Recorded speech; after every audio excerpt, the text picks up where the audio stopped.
Fala aí, galera!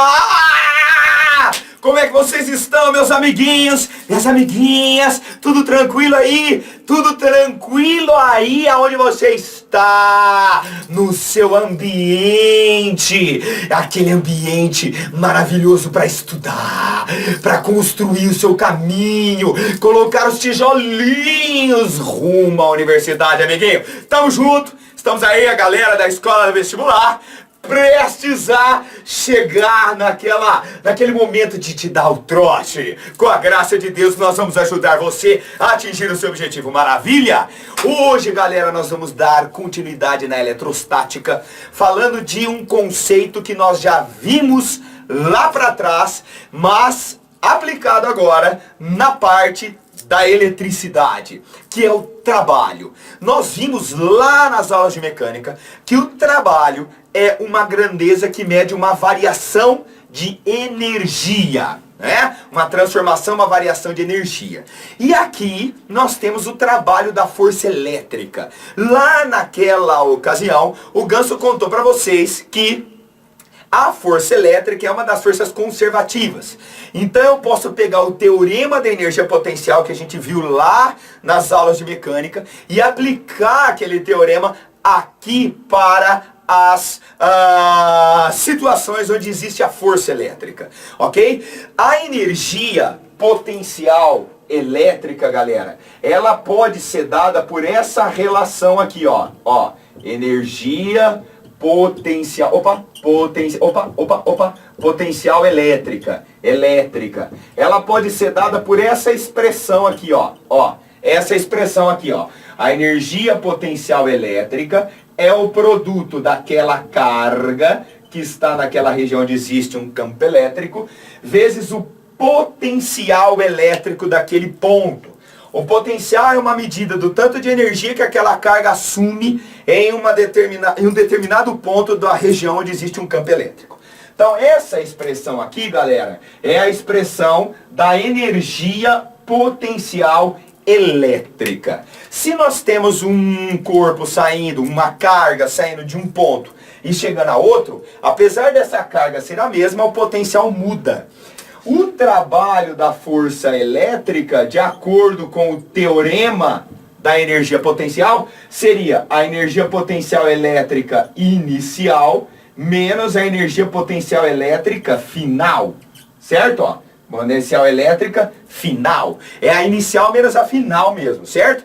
Se nós colocarmos essa expressão aqui, nós chegamos no trabalho da força elétrica. O trabalho da força elétrica é o produto da carga que está se movimentando de um ponto a outro, vezes a diferença de potencial da onde sai, que eu chamei inicial, e o potencial da onde chega. Beleza? Essa diferença aqui, a gente até comentou na aula passada, quando a gente falou de campo elétrico uniforme, é o que nós denominamos diferença de potencial. Muitas vezes essa diferença de potencial vem escrito assim. A diferença de potencial é escrita por U. Então, essa é a expressão do trabalho da força elétrica. Elétrica. Então, lembrando as unidades, né? Anota aí na sua caixinha de ferramentas, que eu sei que você está com ela, eu sei que você está com ela. O trabalho é dado em joules. A carga é dada em coulombs. E a diferença de potencial é dada em volts. Sabe, eu já comentei isso, mas sabe aquele negócio que a gente tem na tomada? 127 volts, 220 volts, a bateria do carro 12 volts, o pilha do lado da tua casa, lá do controle remoto 1,5 volts. Aquilo é a diferença de potencial elétrico. É o que faz existir o movimento da carga, uma diferença de potencial elétrico. Beleza? Então, essa é a expressão que a gente tem que saber para resolver a parada de hoje. E nós vamos fazer um exercício, galera, muito psicodélico, muito feroz, que é um exercício da FUVEST, que é uma universidade, um vestibular do estado de São Paulo, bem bruto. Então, nós vamos destruir esse exercício, porque nele tem um monte de conceito que a gente precisa lembrar. Maravilha? Então, vamos nessa. Exercício 1. A determinação da massa da molécula de insulina é parte do estudo de sua estrutura. Para medir essa massa, as moléculas de insulina são previamente ionizadas, adquirindo cada molécula a carga de um elétron. Então, a carga elétrica da insulina é de menos 1,6 vezes 10 a menos 19 coulombs. Ô Gans, como que você sabe? É a carga elementar. Se você lembra das aulas passadas, você lembra desse valor. Esses íons, que são representados pela letra I, são liberados com velocidade inicial nula. A velocidade inicial deles é zero. A partir de uma amostra submetida a um potencial de menos 20 kV. Então, o potencial da onde esse íon é liberado é menos 20 mil volts. 20 mil volts. A Gans, onde está 1000 ali? 20 kV, fofo. Os íons são acelerados devido à diferença de potencial entre a amostra e um tubo metálico em potencial nulo. Então, o bagulho sai, ó, dá uma olhada ali, ó, tubo, a amostra ali, tem lá e tem o tubo de potencial nulo, ok? Então, o potencial no tubo é nulo, zero, no qual passam a se mover com velocidade constante. Para a calibração da medida, adiciona-se à amostra um material padrão, cujas moléculas também são ionizadas, adquirindo cada uma a carga de um elétron. Então, a carga do íon lá da insulina é a mesma carga desse o íon padrão, menos 1,6 vezes 10 a menos 19 coulombs. E tem uma massa padrão de 2846U. 2846U. Esse U é uma unidade aí na química que a galera usa, tá? Referente a um padrãozinho aí. A situação está esquematizada na figura. Então, olha bem aí, pessoal, para a figura, beleza? Ali a insulina é a bolota maior, o padrão é a bolota menor e o comprimento do tubo é L. O item A, ele diz assim: determine a energia cinética dos íons quando estão dentro do tubo. Então, olha só, galera, essas cargas elétricas, elas são aceleradas devido a uma diferença de potencial. Então, essas cargas saem aqui, ó, de um emissor, vamos chamar aqui, ó, de um emissor de cargas, ó, aqui, ó, tá? Aonde o potencial é o Vsi, menos 20 mil volts, e chegam aqui no tubo, esse é o tubo, onde o potencial é nulo, eu vou chamar aqui de V chega, beleza? Esse V é de potencial, esse V não é de velocidade, belezeira? E essas cargas, elas são abandonadas aqui, ó, né? Abandonadas, e devido a essa diferença de potencial, elas são aceleradas e entram aqui no tubo com uma certa velocidade, ok? Entram no tubo com uma certa velocidade. A pergunta é: quanto vale a energia cinética dessas moléculas quando elas chegam aqui no tubo? Galera, se o movimento é retilíneo, isso quer dizer que a única força que age aqui no corpo é a força elétrica, devido à existência de um campo elétrico nessa região. Beleza? Vamos lembrar um pouquinho esse lance do campo elétrico. Se essas cargas aqui elas são negativas, galera, e a força elétrica está para a direita, acelerando essas partículas, isso quer dizer que o campo elétrico nessa região necessariamente está no sentido oposto ao da força. Esse é o campo elétrico. Lembra disso das outras aulas? Sim? Quando a carga é negativa, a força elétrica e o campo elétrico têm sentidos opostos. Então essa força elétrica vai agir de maneira a acelerar essas cargas, esses corpinhos, os íons, tá? Tanto o íon padrão quanto o íon de insulina. São partículas carregadas eletricamente, então ficam sujeitas a uma força elétrica quando imersas em um campo elétrico. Nossa, quanta coisa, né, malandro? Muito bem. A pergunta é: qual é a energia cinética que essas moléculas chegam ali? Galera, olha que louco. Neste caso, nós vamos poder considerar a força elétrica como sendo a força resultante. Seu movimento é retilíneo, tudo indica que ela é a única força que age. Então, ó, neste caso, ai, Ganso, como que você sabe que é neste caso, Mano, é prática, não tem boca, tem que praticar, que aí você vai perceber quando você pode adotar as coisas, ok? Então, ó, neste caso, a força resultante é a própria força elétrica. Isso é um dado muito importante para nós. Olha que doido. Lá na parte da mecânica, nós estudamos que o trabalho da força resultante é igual à energia cinética final menos a energia cinética inicial. Esse é o teorema da energia cinética, que eu falei para vocês lá nas aulas de mecânica que ele é muito poderoso. E nós vamos usá-lo agora. Se a força resultante é a própria força elétrica, eu posso dizer que o trabalho da força resultante é o trabalho da força elétrica. Maravilha? O trabalho da força resultante é igual ao trabalho da força elétrica. Manjou, amiguinho? Lá do teorema da energia cinética. O trabalho da força resultante é a energia cinética final menos a energia cinética inicial.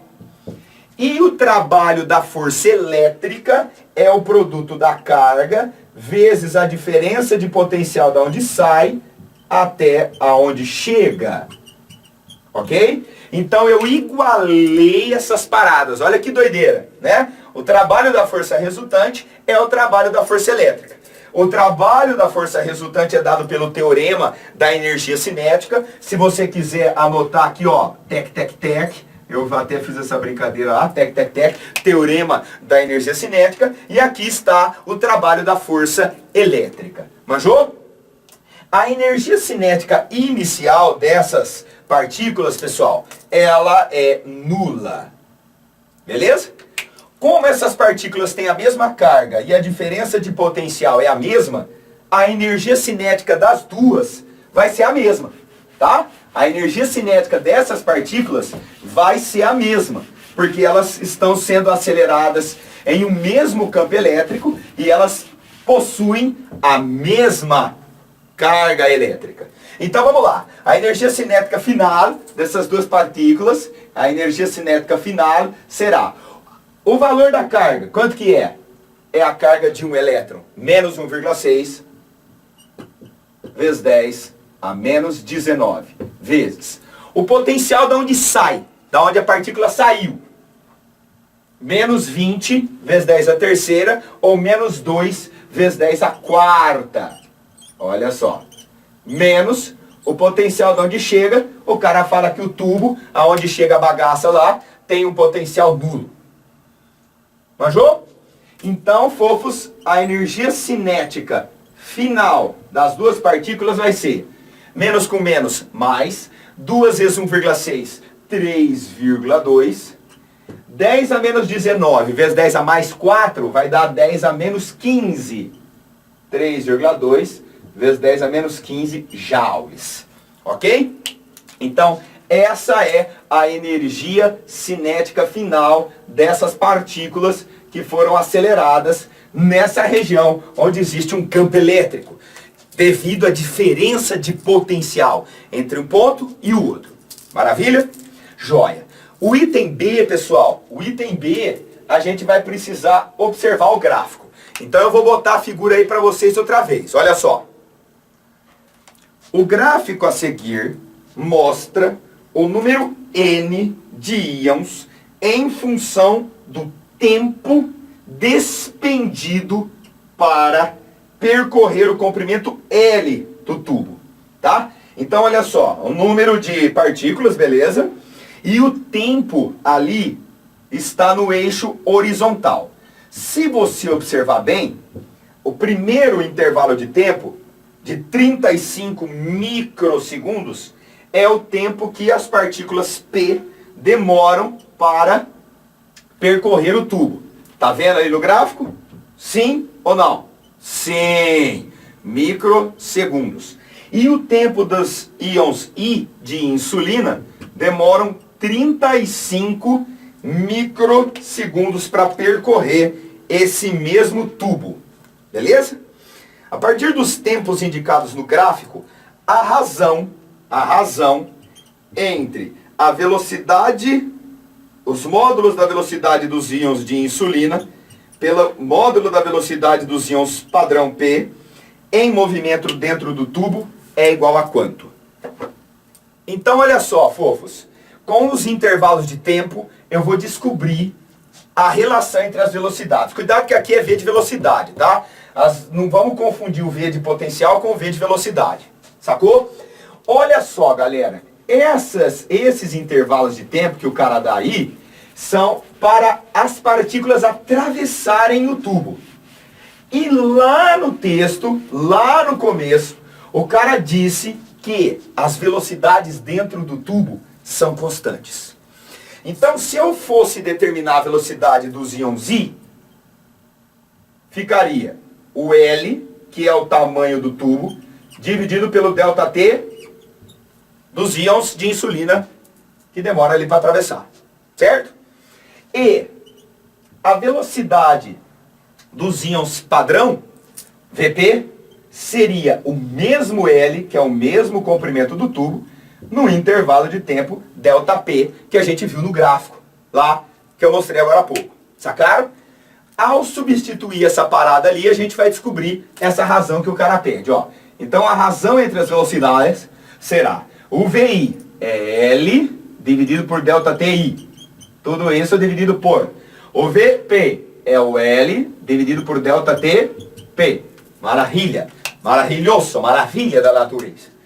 Eu posso simplificar esse L com esse L, mantenho de cima 1 sobre ΔTI e multiplica pelo inverso do de baixo.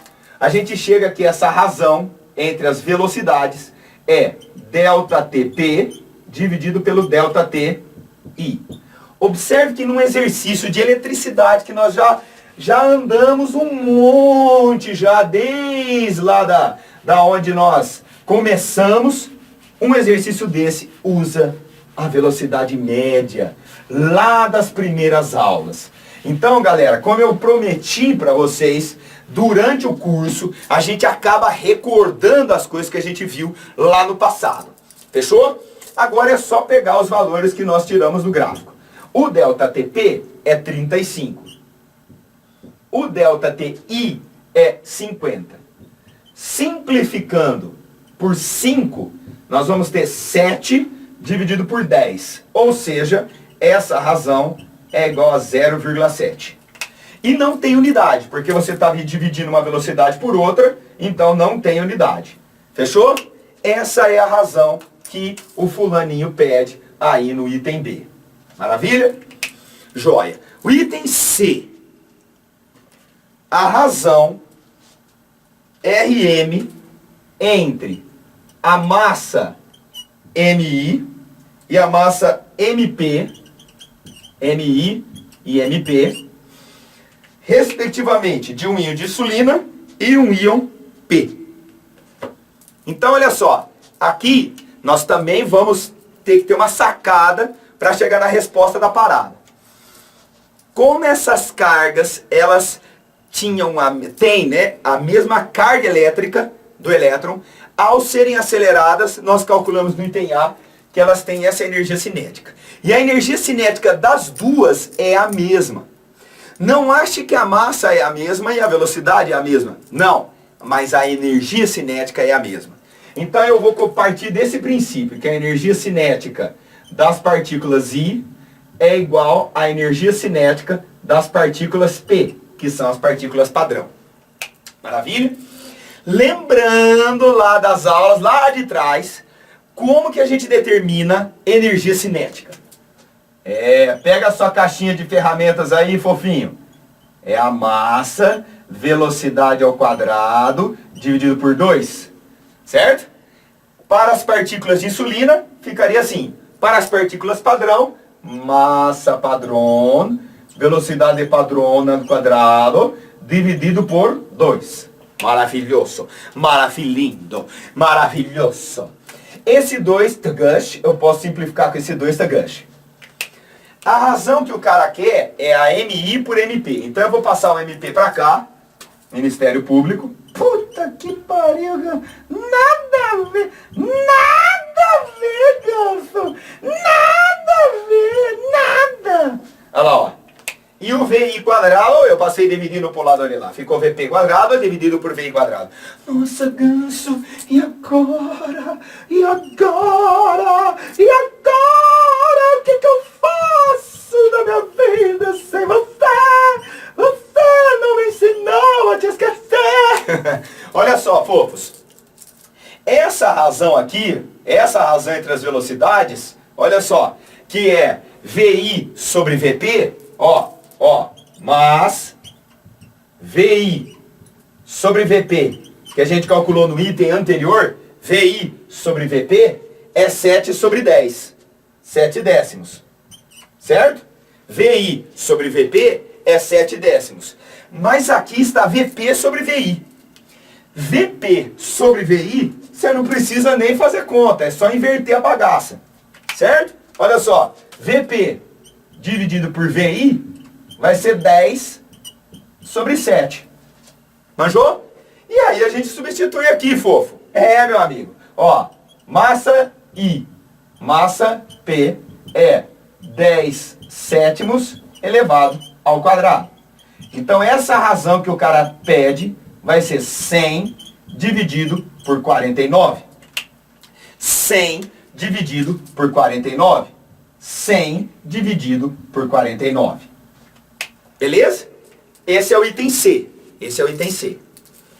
Muito bem. Feito isso, galera, vamos para o item D. A massa de um íon de insulina. A massa de um íon de insulina em unidades de massa atômica, usinho. Lá no começo, nós vimos que a massa do padrão é 2486, lá, ó, 2486 unidades de massa atômica, beleza? E aí ele te pede a massa do íon de insulina. Agora, fofinhos, como a gente tem essa relação aqui, fica fácil. Olha só, a massa do íon I dividido por 2486, que é a massa padrão que o cara tem, é igual a 100 dividido por 49. 100 dividido por 49. Então a massa desses íons, eu não sou bobo nem nada, eu vou fazer a conta na minha HP, na minha calculadora maravilhosa. Então, 2486 vezes 100 dividido por 49 vai dar 5.074 aproximadamente. 5.074 unidades de massa atômica, certo? Unidades de massa atômica. Então esse é um exercício bem abrangente. É um exercício que a gente remeteu a várias coisas que a gente viu lá nas aulas passadas, tá? E introduzimos o conceito do trabalho da força elétrica. Esse conceito vai aparecer um pouco mais nas próximas aulas também. Beleza, galera? Então, vamos nessa. Pega aí os exercícios que o Gansinho deixou aí separadinho para os senhores. Estudem bastante. Tamo junto e até a próxima aula, amiguinho. Valeu!